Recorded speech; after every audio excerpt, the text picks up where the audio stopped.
fakkeenya tokko qofaan isinii kennu barbaada. Warqinaa gabaa asitti dhalateemi maqaa namaallee dha'uun garuu gaarii miti. Naannoo kaatti dhalate naannoo magaalaa Shashamannee. Baran ani mana hidhaa seenu gaafa mooraa tikaatii guyyaa 41 booda ani maakalaawii galu namni jalqaba dhufee anaa harkiidhaa miilliidhaa kan qaamni koo reebamaa kafanna irratti citee jiru kanan guyyaa 41 maan jijjiirratiin mana dukkanaa keessatti dhufee na dubbise isa. Akkana taanee harkumallee nurraa hiikuu didanii jenneet hoggana inni itti himan yaada keessan jijjiirradhaa uleen isinirraa dhaabbattiin nuun jedhe akka namni reebamu nama beekutu har'a jijjiirama nutti hima. Nama nu reebsisaa turetu nama nu reebsisaa nu kolaasaa turetu har'a jijjiirama nutti hima. Nama nu dhaane tarras waajjira keessa jira.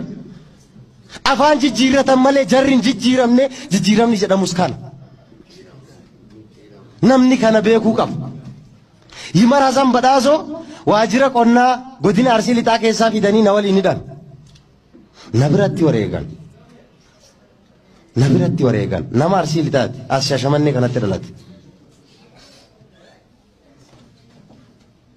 Warroota akkanaa kana itti dhabnee as geenye.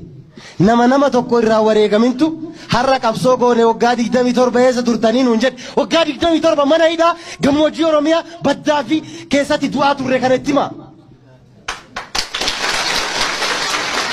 Oromummaaf Oromiyaaf jennee wareegamaa turre.